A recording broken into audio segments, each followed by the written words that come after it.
সন্ধ্যার পরে বাণিজ্য মেলায় কিরকম দেখা যায়, এটা হচ্ছে গাজীপুরের শিমুলতলিতে কুটির শিল্প বাণিজ্য মেলা। সন্ধ্যার পরে আপনারা বেশিরভাগ মেলাটা আর কি সন্ধ্যার পরে জমে ওঠে। তো এই মেলায় কেবল নতুন চালু হয়েছে, তো মানে তেমন এখনো পুরাপুরি ভাবে সবকিছু ঠিকঠাক হয় নাই, তবে যা হয়েছে মোটামুটি চলে। সম্ভবত মেলা 1 মাস থাকবে। 1 মাস থাকলে আরো অনেক কিছু দেখলাম স্টল চালু হচ্ছে। সেক্ষেত্রে বাচ্চা কাচ্চা নিয়ে ফ্যামিলি নিয়ে আপনারা আইসা ঘুরে যাইতে পারেন।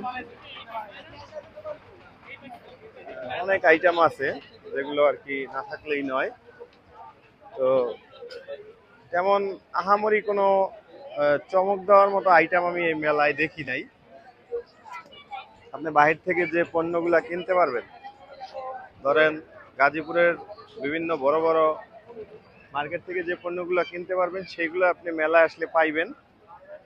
আদত মনে করেন যে আন্তর্জাতিক বাণিজ্য মেলা, মানে আমরা শুনছিলাম আসলে আন্তর্জাতিক, এটা হচ্ছে গাজীপুর কুটির শিল্প বাণিজ্যিক মেলা। সেখানে আপনি বেশিরভাগই বাংলাদেশি পণ্যগুলো দেখছি আমি। আর লটারি আছে, যে লটারির মাধ্যমে আপনারা টিকিট কাটলে পুরস্কার টুরস্কার পাবেন। তা আমরা আরো ভিডিও করছি, তার ভিতরে আমরা দেখাইছি যে আসলে লটারিগুলো কি কি পাওয়া যায়। এখন ওই জায়গায় কনসার্ট হচ্ছে।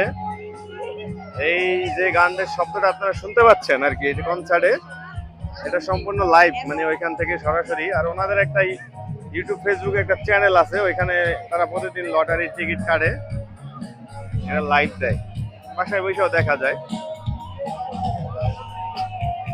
আপনারা এখানে আপনাদের ফ্যামিলি নিয়ে এসে ঘুরে যাইতে পারেন। আর যদি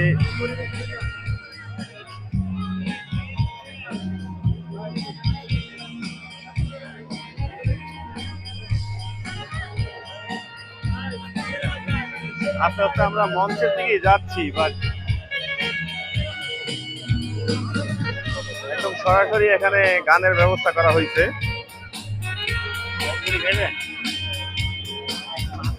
ঠিক আছে, তো আমরা আরো ভিডিও দেওয়ার চেষ্টা করবো। ভালো থাকেন সবাই, আল্লাহ হাফেজ।